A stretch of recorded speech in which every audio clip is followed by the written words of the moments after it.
Hello, everyone. Welcome to our panel discussion.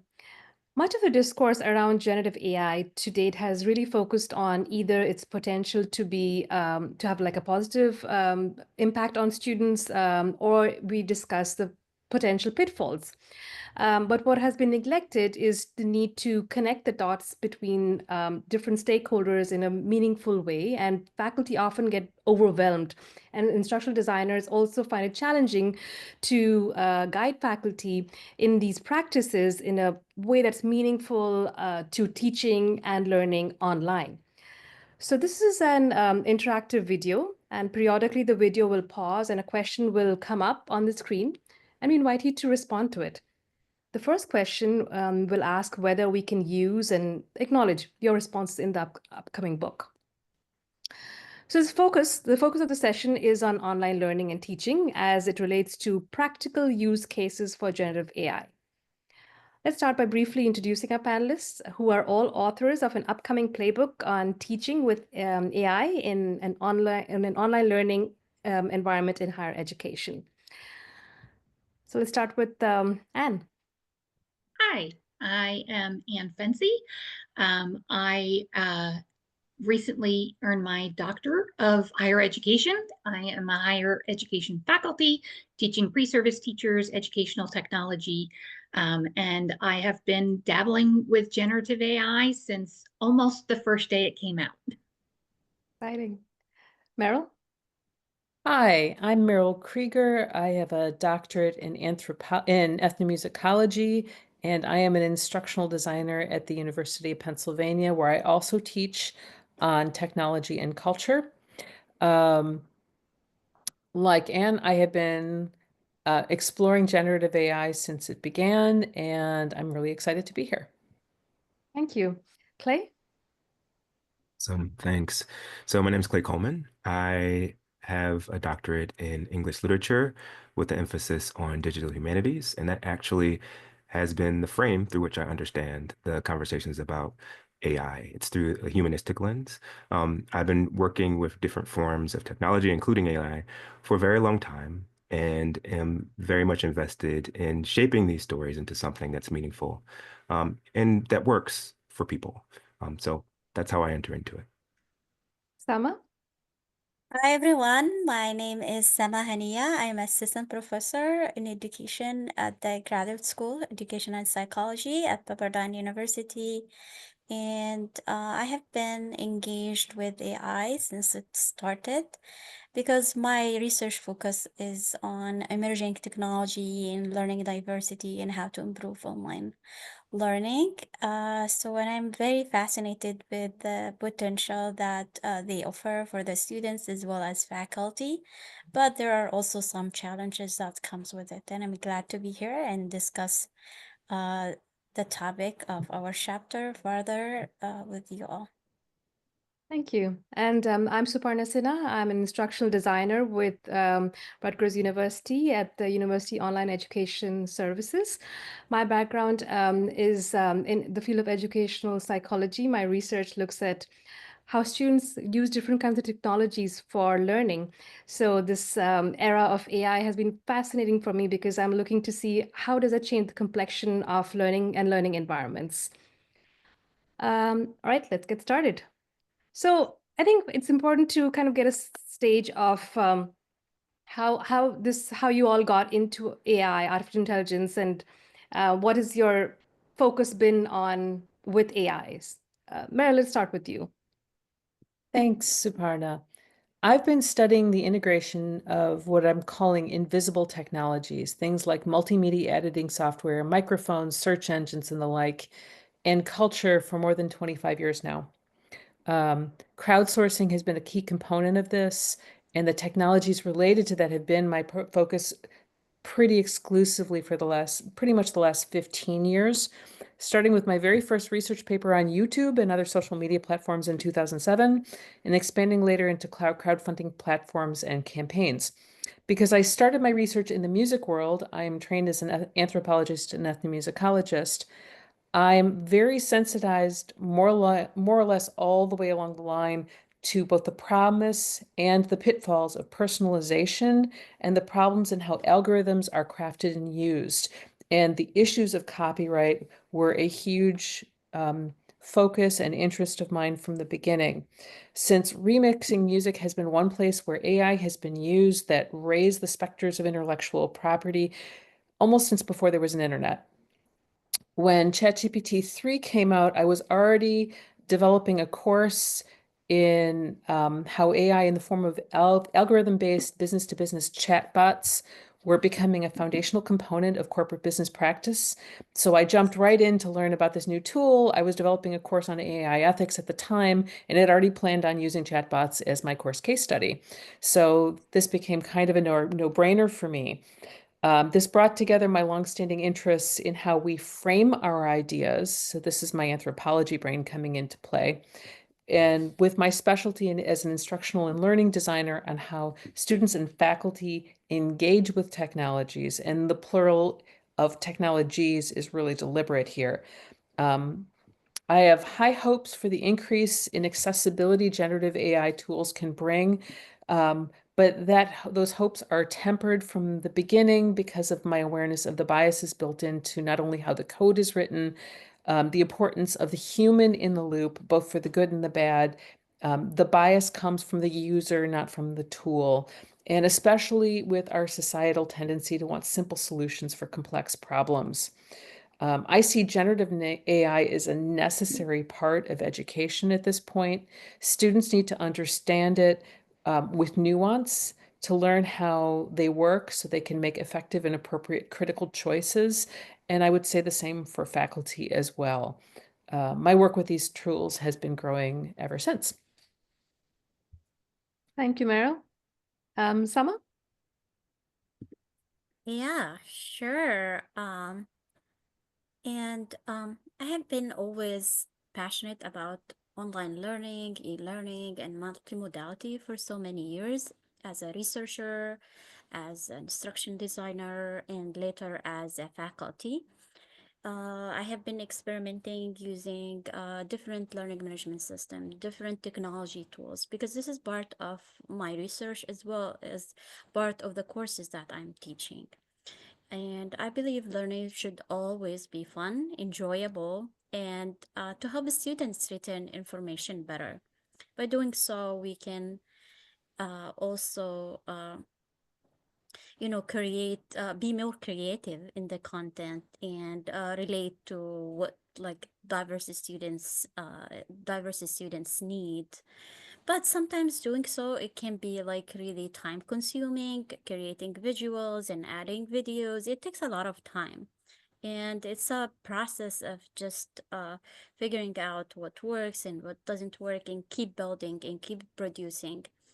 So I guess what really caught my attention when AI came out, how like AI can do things for you immediately, producing not only text but also producing images, audios, and later on videos.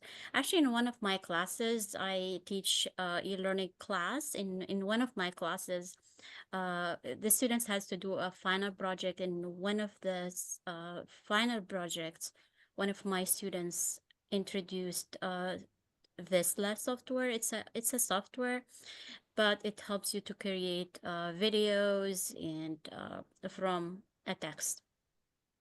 And I was really fascinating with the ideas of producing videos and customizing videos, and started to explore some other video tools and started to see how can I relate this to my own content, to the courses that I teach, to make them more engaging, more adding more multimedia elements, and to help like to be more creative in a way that address different students' needs.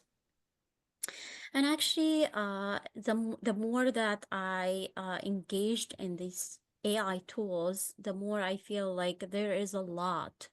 There is a lot to discover. There is a lot to know. There is a need for more guidance for faculty who's really passionate about it, to get to know and explore more about these tools. And that's where I came, we came with the idea with my other colleagues how can we help other faculty also as well to get to know these AI tools, how to use them more in a more meaningful way, in a more responsible way, to make learning more enjoyable, and also to free some of their time and explore together and learn together with their students and other colleagues. Thank you, And Sama. that's it. Anne? Sure. So I've been a practitioner of educational technology for over 25 years, and I like to check out the newest tools and techniques. So as soon as I heard about ChatGPT, I signed up for an account and started playing with it to figure out how I could generate content for my classes. I asked it to give me feedback on student writing, and how I actually even gave it my own assessments to see what that would look like in case my students were using it unethically.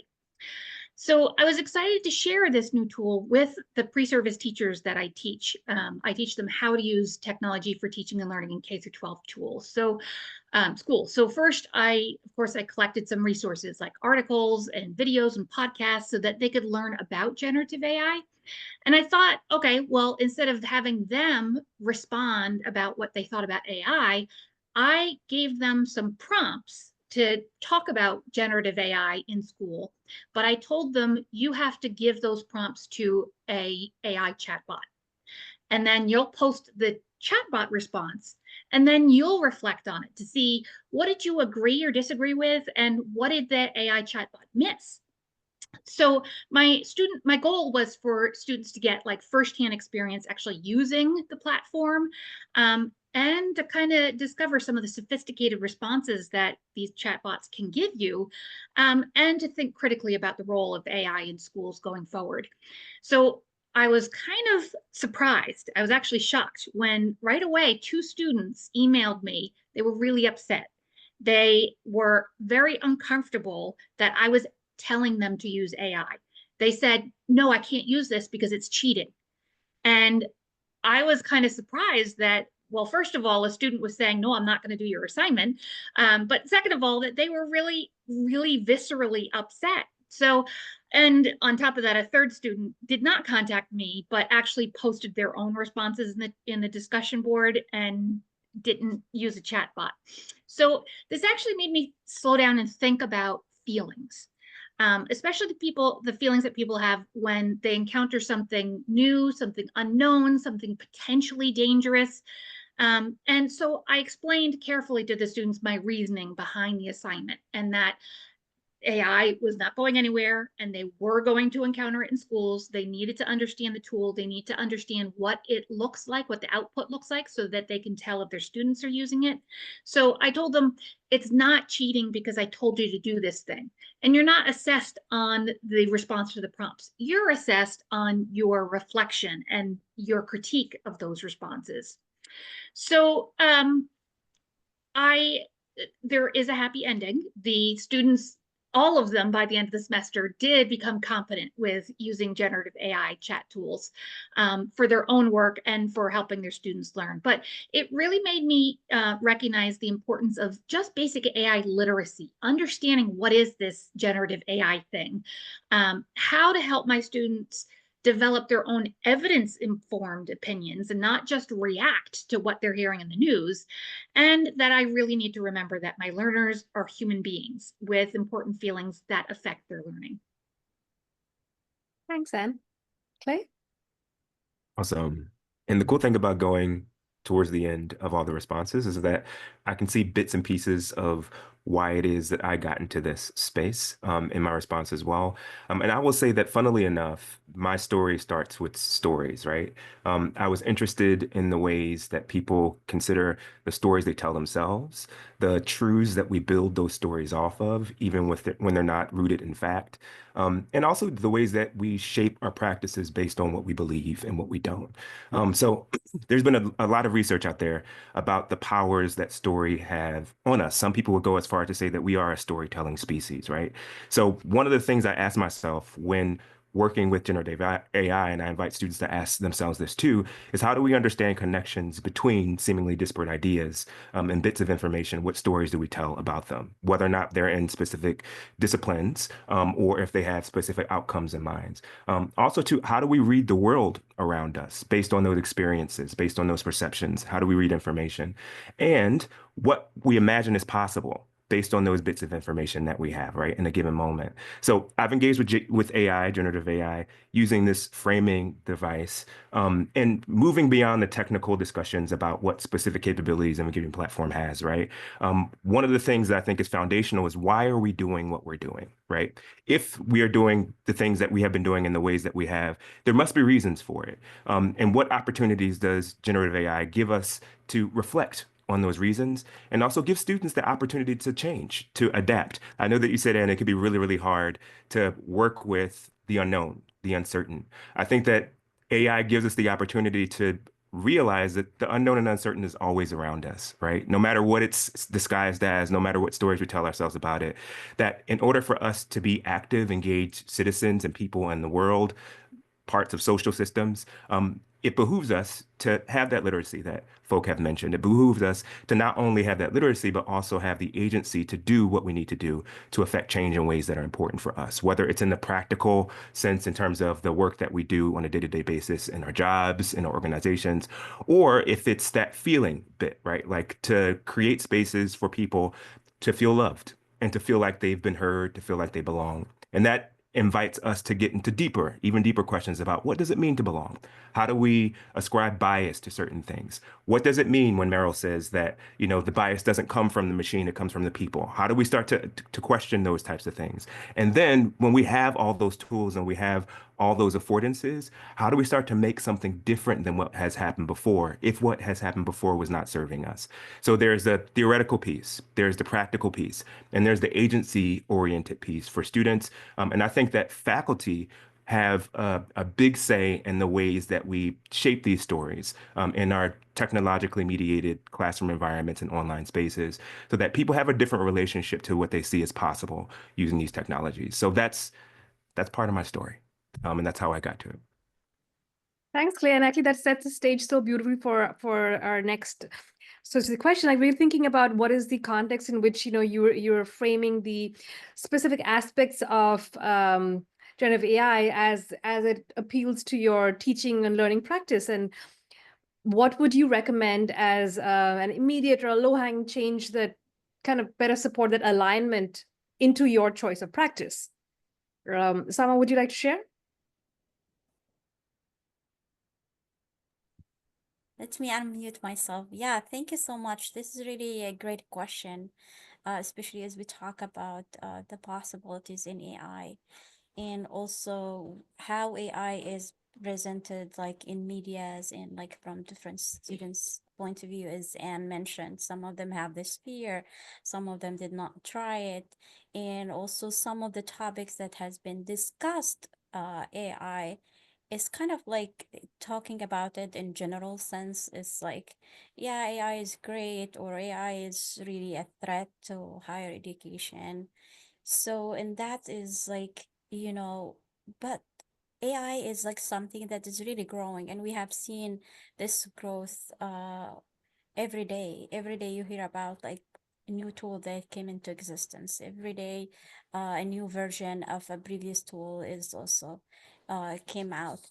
And there is not much been done for faculty to guide them, to help them how to integrate AI more responsibly into their teaching and learning, and more importantly, the topic of AI ethics.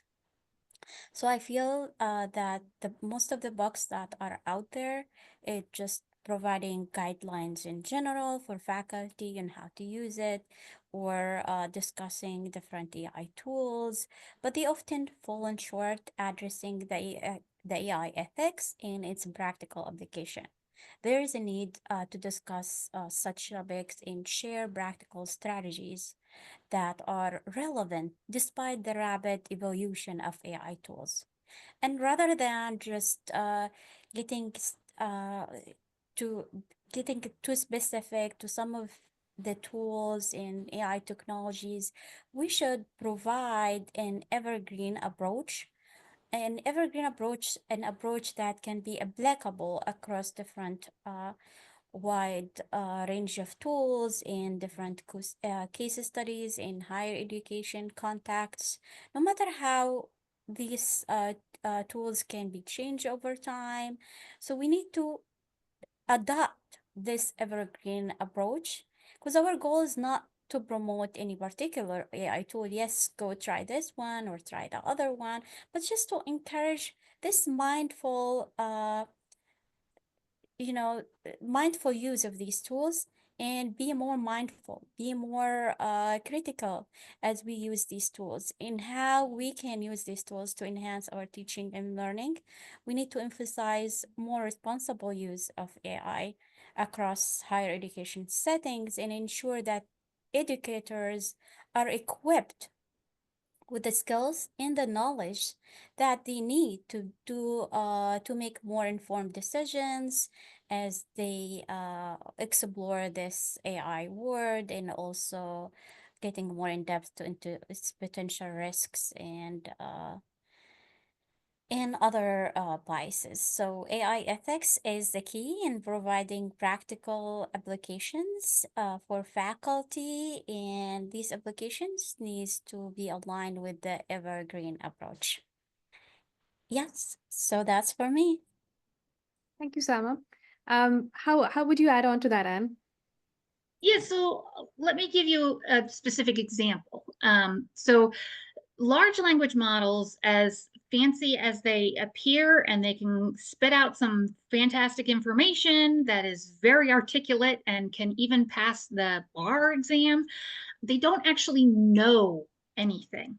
So but however, because they've been trained on so much information that humans have used, they can, pull together some information and some different ideas about a whole range of topics. So if you're going to teach a topic, just go to a chatbot and start asking it about the topic, and you'll find out some information. But what's also really important for teaching is finding out what are the common misunderstandings about that particular topic.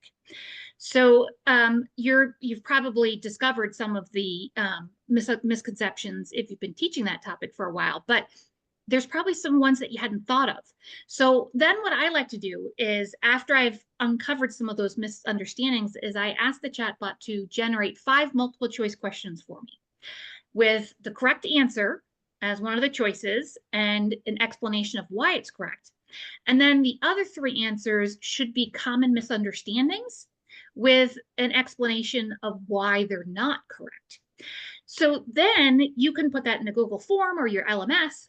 And then when you introduce the topic, you can quickly have students complete those 5 questions, and you get at a glance a snapshot of where are the students really getting this and where are they having some of those common misunderstandings. And then you'll have a better understanding of how to help them unlearn that, because unlearning is even more difficult than learning something in the first place. So that's like a really specific way that AI could be used to help you in your teaching.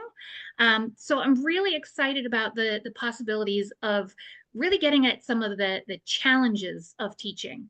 And I described this example and in more detail in the book, and I gave you a worked example of a conversation that I had with Microsoft Copilot to generate those questions for you. Thank you. We'll be looking forward for that vignette in your book. Meryl? Sure, thanks. For me, what's compelling is that generative AI, and this is a lens that I'm applying here, it forces us to engage with different cultural perspectives on information and sharing of information. So who has the right to share a voice and who does not? This gets into questions of individualism and collectivism that have real world implications for all of us as our world gets more and more tightly intertwined in a digital sense. This isn't about right or wrong, but how we balance out what we have the right to share for somebody else. This is an issue that's been evolving for the past 3+ decades in as our digital worlds grow. who gets to design a platform often gets to dictate the cultural framework of acceptable behavior.